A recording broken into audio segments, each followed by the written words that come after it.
오늘은 아버지께로 돌아가니라 라는 제목으로 우리가 함께 말씀의 은혜를 나누어 보기로 원합니다. 우리 지난 시간에 이 누가복음 15장 말씀에서 세 가지의 비유의 말씀 중에 잃은 아들을 찾는 그 비유의 말씀, 이 비유의 말씀을 큰아들의 관점에 초점을 맞추어서 한번 살펴보았습니다. 예수님께서는 세리와 죄인들과 함께 식사한다고 자신들을 비난하던 그 바리새인들과 서기관들을 향하여 하나님 나라는 무엇인지 알려주기 위해서 누가복음 15장 말씀에서는 세 가지의 비유를 사용하여 말씀하십니다. 그런데 그 중에 지난 시간에는 아버지만으로 만족하지 못하는, 아버지 한 분만으로 만족하지 못하는, 언제나 항상 아버지와 함께 있긴 하지만 아버지 한 분만으로 만족하지 못하는 그 큰아들의 관점에 초점을 맞춰 보았습니다. 그런데 이어서 오늘은 그 잃은 아들을 찾는 비유의 말씀 중에 전통적인 관점, 집 나간 둘째 아들. 이 집 나간 둘째 아들은 어떤 것으로 비유되어지냐면, 당시에 그 사람들은 이 집 나간 둘째 아들들을 당시에 죄인 취급받았던 세리나 창기 같은 사람들의 모형이라고 일컬어지는데요. 이 집 나간 둘째 아들의 초점을 맞추어서 오늘 한번 묵상해 보도록 하겠습니다. 비유의 시작은 이렇게 됩니다. 어떤 사람에게 두 아들이 있었습니다. 그런데 어느 날 둘째 아들이 아버지에게 찾아옵니다. 그리고 이렇게 말을 하지요. 12절 말씀에 이렇게 말합니다. 그 둘째가 아버지에게 말하되, 아버지여, 재산 중에서 내게 돌아올 분깃을 내게 주소서 하는지라. 아버지가 살림을 각각 나누어 주었더니.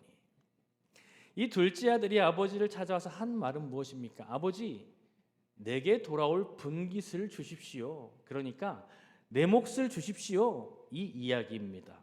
이 말의 깊은 뜻은 무슨 뜻일까요? 내 몫을 주십시오. 내 분깃을 주십시오. 이 말의 깊은 뜻은 나는 이제 아버지 당신과의 관계를 끊겠습니다. 이런 의미입니다. 당시 그 지역의 문화에서 보면 일반적으로 이 분깃은 어떨 때 주게 되냐면, 어떤 때 나누어지게 되냐면 아버지가 돌아가실 때 나눠주는 것이 일반적인 풍습입니다. 그리고 또 이 고대 근동 지역의 문화를 들여다보면 지금 현재 우리나라는 형제들끼리 재산을 가지고 다툼을 벌이는 경우들이 많이 있는데요. 당시 고대 근동 지역에서는 형제들끼리 재산을 가지고 다툼을 벌일 이유가 없습니다. 왜냐하면 정해져 있습니다. 큰아들은 다른 아들에 비해 2배 더 가져가면 됩니다. 그리고 나머지는 그 아들에게 가면 됩니다. 이것이 그들의 문화입니다. 그러니까 쉽게 말하면 어떤 사람에게 아들이 2명이 있는데 그 아들 중에 큰아들 장자에게는 그 재산의, 아버지의 재산의 3분의 2를 주면 되고 둘째 아들에게는 3분의 1을 주면 되는 겁니다. 너무나도 명확하고 깔끔하게 문화적으로 정리가 되어 있습니다. 여기서 재산은 무엇을 이야기할까요? 여기서 재산은 생명이라는 뜻을 담고 있습니다. 당시의 재산의 대부분은 무엇이었을까요? 현금이었을까요? 아니요. 그때 당시의 재산의 대부분은 바로 땅이었습니다. 당시 고대 근동 지역에 사는 사람들의 관념 속에서는 땅은 바로 무엇이었냐면 사람이 땅의 일부라고 생각하고 있었습니다. 그러니까 땅을 파는 것, 그 지역에 사는 사람들의 관념에서는 이것은 바로 어떤 행위냐면 생명의 일부를 내어주는 것이다.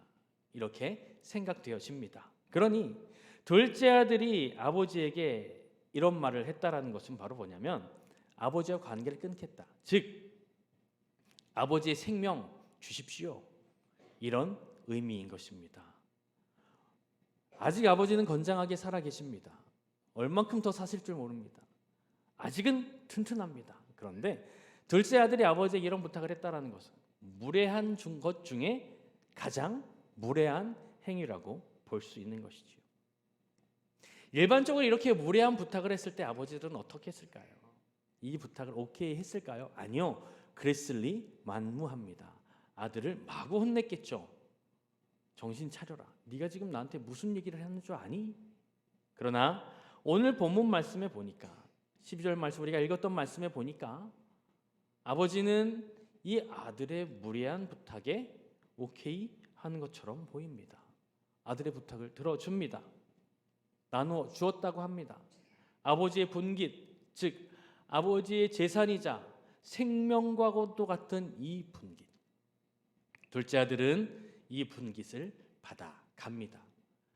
받아갔으면 이제 그것을 가지고 자신의 인생을 최선을 다해서 꾸려갔으면 얼마나 좋을까요? 그러나 성경은 그렇게 이야기하고 있지 않습니다.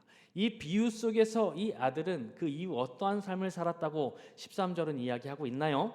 13절 말씀 보니까 그 후 며칠이 안 되어 둘째 아들이 재물을 다 모아가지고 먼 나라에 가 거기서 허랑방탕하여 그 재산을 낭비하더니.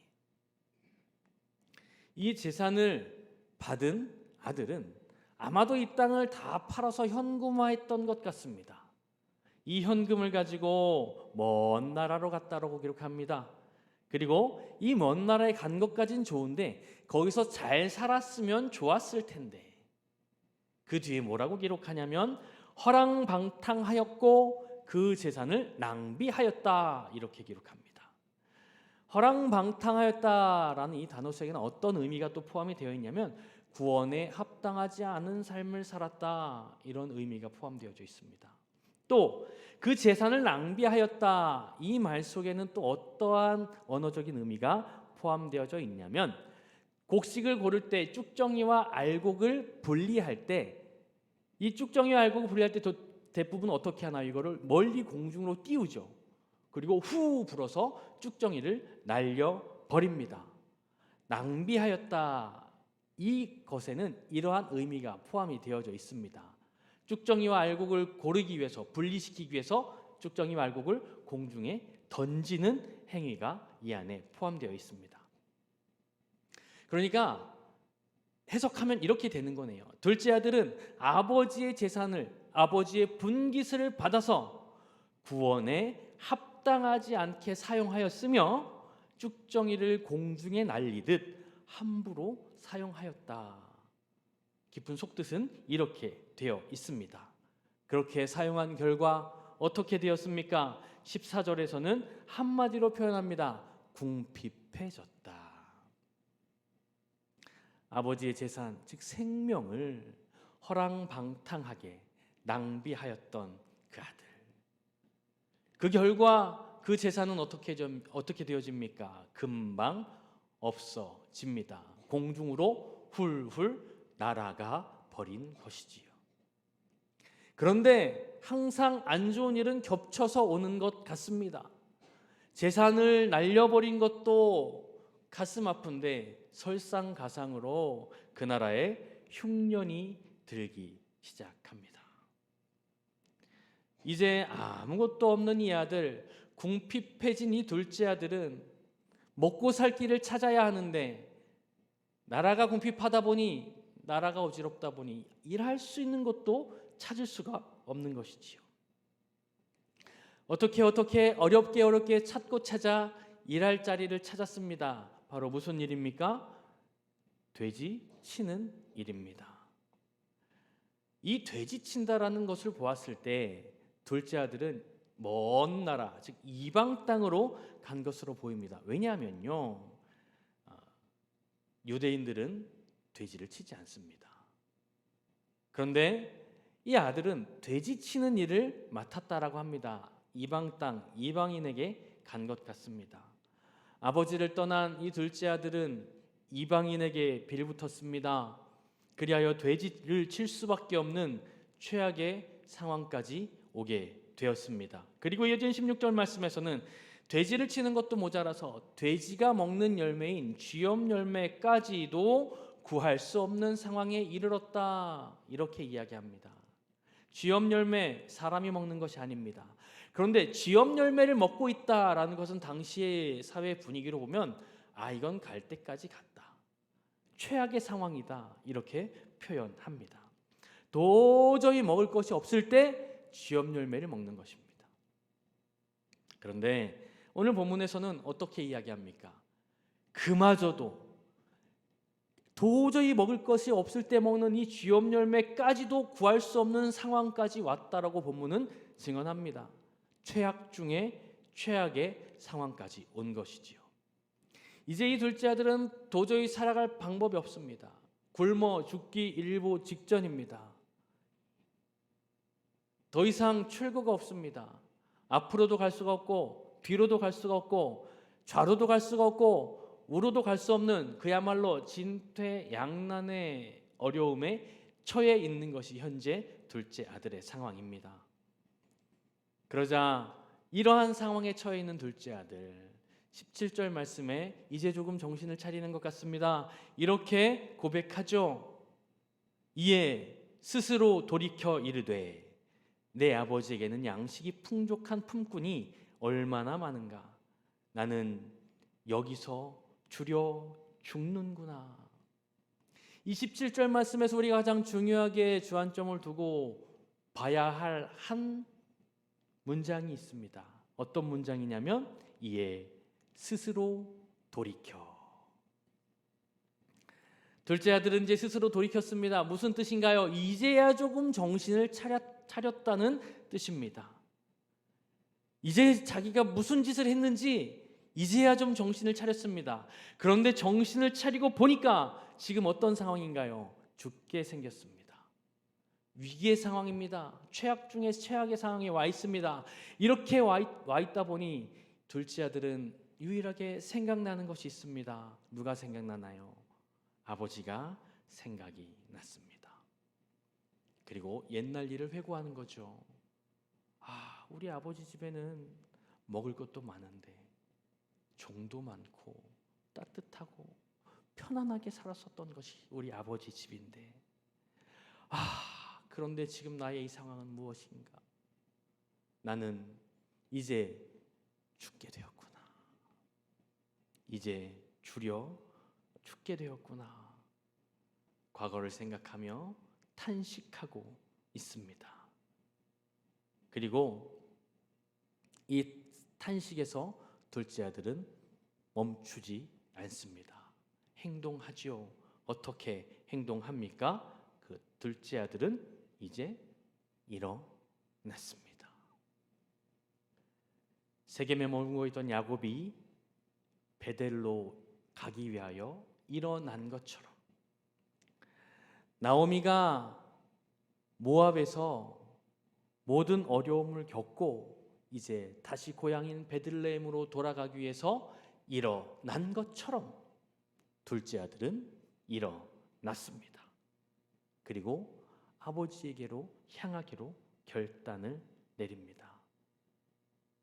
그리고 아버지에게로 가서 무엇이라 하려고 계획을 하냐면 하늘과 아버지께 죄를 지었습니다. 용서해 주십시오. 라고 용서를 구하려고 일어섭니다. 허랑방탕한 삶을 살았던 둘째 아들, 구원에 합당하게 살지 못했던 것, 그리고 아버지를 거역하고 아버지의 재산을, 즉 생명을 낭비하는 죄를 회개할 마음으로 일어났습니다. 그리고 둘째 아들은 아버지에게 가서 아들이 아닌 품꾼으로 써주십시오 라고 부탁하려고 계획을 세웁니다. 19절 말씀이죠. 지금부터는 아버지의 아들이라 일컬음을 감당하지 못하겠나이다. 나를 품꾼의 하나로 보소서 하리라 하고 이렇게 계획을 세우고 일어났습니다. 아버지와의 관계를 정리하고 자신 있게 재산을 받아 먼 나라로 떠날 때 이미 그는 아들로서의 모든 자격을 상실한 것이지요. 그 재산을 받아 떠나는 순간 이제 더 이상 법적으로도 도덕적으로도 이 아들은 아버지의 아들이 아닌 것입니다. 자신의 모든 분깃을 받아갔기 때문이지요. 분깃을 받아갔다는 것은 아버지의 관계가 정리됐다는 것이기 때문이죠. 그래서 이걸 너무 잘 알고 있는 아들은 나는 이제 더 이상 아버지에게 가서 아들로서의 자격을 회복할 수 없으니 그래도 우리 아버지 좀 풍족하니까 품꾼의 하나로라도 들어가면 굶어 죽지는 않지 않을까? 라는 계획으로, 라는 생각으로 간 것입니다. 현재 둘째 아들의 상황은 어떻습니까? 너무 지쳤습니다. 사실은 일어날 힘도 없습니다. 고향 땅까지 걸어갈 힘도 없습니다. 몸이 너무 무겁습니다. 배가 너무 고픕니다. 말할 힘도 없습니다. 이 둘째 아들의 현재 인생의 상태를 보면 어떤가요? 완전히 망가졌습니다. 망가질 대로 망가졌습니다. 더 이상 내려갈 수도 없는 최악 중에 최악의 상황입니다. 그래도 그는 아버지를 생각하고 어렵게 힘겹게 일어나서 한 걸음 한 걸음 옮기기 시작합니다. 누구에게로요? 아버지에게로. 20절 말씀입니다. 이에 일어나서 아버지께로 돌아가니라.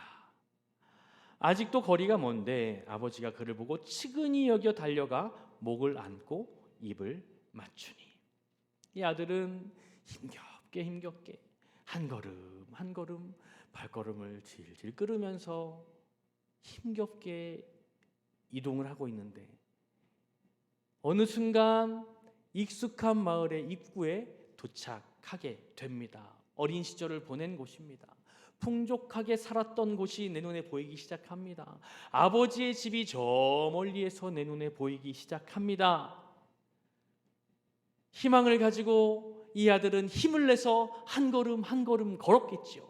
그런데 멀리서 희미하게 누군가가 막 달려오는 모습을 보고 있었습니다. 점점 그 모습이 가까워지는데 그분은 다름 아닌 우리의 아버지였습니다. 이 아들의 아버지였습니다.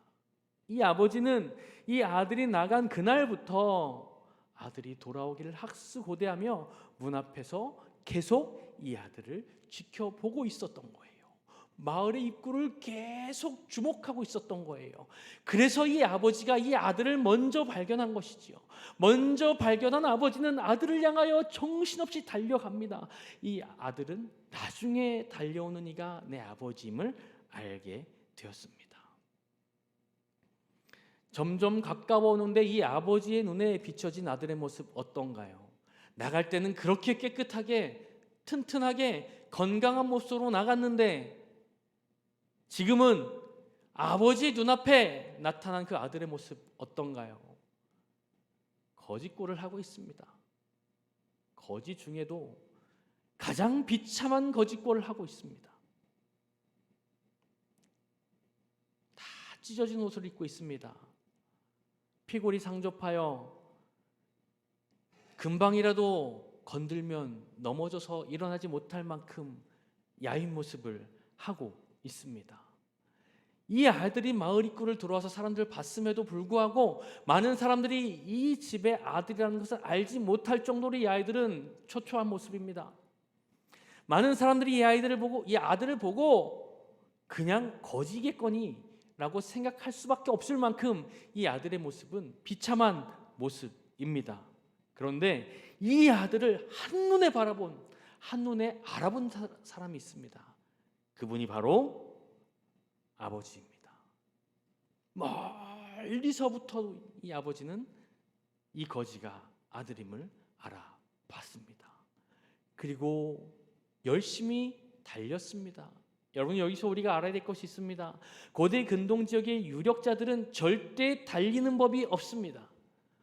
우리나라 옛날 역사 속에서도 옛날 양반들은 뒷짐을 지고 팔자걸음을 걸으면서 절대 달리는 법이 없다라고 우리는 역사책 속에서 배워서 알고 있습니다.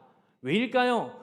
체면을 중시하는 문화이기 때문입니다. 그들의 문화도 마찬가지고 우리의 문화도 마찬가지입니다. 절대로 유력자들, 양반들은 달리는 법이 없습니다.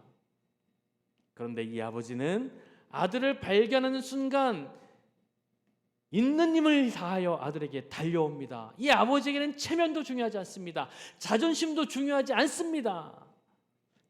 이 아버지에게는 뭐만 보이냐면 죽었다가 다시 내 눈앞에 나타난 그 아들만 보이는 것입니다. 거짓골로 내 앞에 나타난 그 아들만 보이는 것입니다. 그런데 이 아버지에게는 이 아들이 거지가 아닙니다. 사랑하는 나의 아들이 죽었다가 다시 살아난 것입니다. 이 아버지는 이 아들을 보고 오늘 본문 말씀에 보니까 어떤 마음을 가졌다라고 기록하냐면 측은한 마음을 가졌다 이렇게 기록하고 있습니다. 그 마음으로 아들을 향하여 달려온 아버지. 아버지는 아들을 보자마자 와락 껴안습니다. 목을 안고 입을 맞춥니다. 이 더러운 아들, 냄새나는 아들을 아버지는 와락 껴안고 목을 껴안고 입을 맞춥니다. 무엇을 의미합니까? 입을 맞춘다는 것, 이것은 내가 너를 다시 나의 아들로 받아들인다, 용서한다, 용납한다라는 의미가 있습니다. 이러한 아버지를 보고 이러한 아버지에게 와락 안긴 아들은 21절에 펑펑 울면서 아버지에게 이렇게 고백합니다. 아들이 이르되 아버지, 내가 하늘과 아버지께 죄를 지었사오니 지금부터는 아버지의 아들이라 일컬음을 감당하지 못하겠나이다. 하나, 중요한 말은 하나. 아들은 아버지에게 나는 이제 더 이상 아버지의 아들이 아닙니다. 내가 아버지의 아들로 들어갈 수 없습니다. 아버지의 아들이라 일컬음이 감당하지 못하겠습니다. 그러니 나에게 더 이상 입을 맞추지 마십시오. 나를 받아들이지 마십시오. 나를 껴안지 마십시오. 그런데 하나, 아들은 아버지 앞에 진심 어린 회개를 합니다. 그리고 아버지의 아들로 들어가지 못합니다라고 고백합니다. 그렇지만 아버지는 끝까지 그에게 입 맞추고 그를 껴안습니다. 아들의 이러한 고백을 들은 아버지, 이렇게 종들에게 명령합니다. 22절 말씀이죠. 아버지는 종들에게 이르되 제일 좋은 옷을 내어다가 입히고 손에 가락지를 끼우고 발에 신을 신기라. 이 구절에는 개역개정 한글에는 없는 한 단어가 있습니다. 원어를 보니까 어떤 한 단어가 있는데 그건 어떤 단어냐면 빨리라는 단어가 빠져 있습니다. 빨리, 지체하지 말고 빨리. 아버지는 마음이 급합니다. 빨리 이 아들을 내 아들로 다시 받아들여야 하겠습니다. 그리하여 종들에게 명령하죠. 빨리 제일 좋은 옷을 내어다가 입혀라. 그리고 손에 가락지를 끼워라. 그리고 발에 신을 신기어라. 손에 가락지를 끼운다는 건 무슨 의미냐면 아들의 권위와 지위를 회복시켜 주겠다라는 의미입니다. 또 발에 신을 신겨라. 무슨 의미냐면 이제 너는 더 이상 종이 아니고 자유민이다, 나의 아들이다 라는 것을 이야기하는 것이죠. 고대 근동 지방의 노예들은 신을 신지 않습니다. 신을 신고 다니는 사람들은 자유민들만 신을 신고 다닙니다. 왜 네가 나의 노예로 들어오니? 아니야, 얘들아 빨리 갔다 신발 신겨, 얘는 내 아들이야. 이렇게 말씀하시는 것이죠. 아버지는 아들의 권위와 지위를 회복하게 하십니다. 그리고 거기에다가 그것도 모자라 살찐 송아지를 잡아라 라고 명령하십니다. 그것도 모자라 모든 동네 사람들 다 불러라. 내 죽었던 아들이 다시 살아났다. 우리 모두가 함께 기뻐하자라고 하면서 아버지는 큰 잔치를 베푼다랍니다. 여기까지가 비유의 말씀입니다. 이제 말씀을 정리하도록 하겠습니다. 이 자리에 계신 사랑하는 광성의 모든 가족 여러분들, 호세아서 6장 1절 말씀에 호세아 선지자는 이렇게 외칩니다. 오라, 우리가 여호와께 돌아가자. 사랑하는 우리 모든 광성의 가족 여러분들, 둘째 아들이 아버지의 분깃을 받아 떠난 것처럼 하나님은 우리에게 분깃을 주셨습니다. 그 분깃이 무엇일까요? 허물과 죄로 죽었던 우리들을 위해서 주셨던 그 분깃이 바로 뭐냐면 그 아들 예수 그리스도의 생명입니다. 십자가의 고통입니다. 십자가의 보혈입니다. 우리는 그 분깃을 받았습니다. 인정할지 인정 안 할지 모르겠지만 인정하든 인정 안 하든 어쨌든 우리는 그 분깃을 받은 사람들입니다. 그렇다면 이제 우리는 우리의 삶을 돌아보아야 할 시간입니다. 분깃을 받은 나는 혹시라도 이 둘째 아들처럼 이 분깃을 허랑방탕하게 낭비하면서 인생을 살아갔던 그러한 시간은 없었는지, 이제 우리가 심각하게 우리 인생을 돌아보아야 할 시간입니다. 내 마음대로 살다가 망하고 찢기어지며 허물어졌던 그러한 인생의 시기를 보냈던 시간은 없었는지, 인생의 정답이 어디에 있는지 몰라서 헤매였었던 그러한 순간들은 없었는지, 우리는 이 시간 우리의 삶의 종족들을 점검해 보아야 할 시간입니다.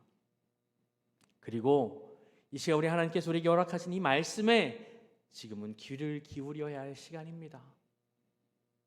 여러분 인생의 정답을 찾지 못하셨습니까? 아니 찾지 못했었던 그러한 시간들이 있으셨습니까? 앞으로도 혹이라도 그러한 고민과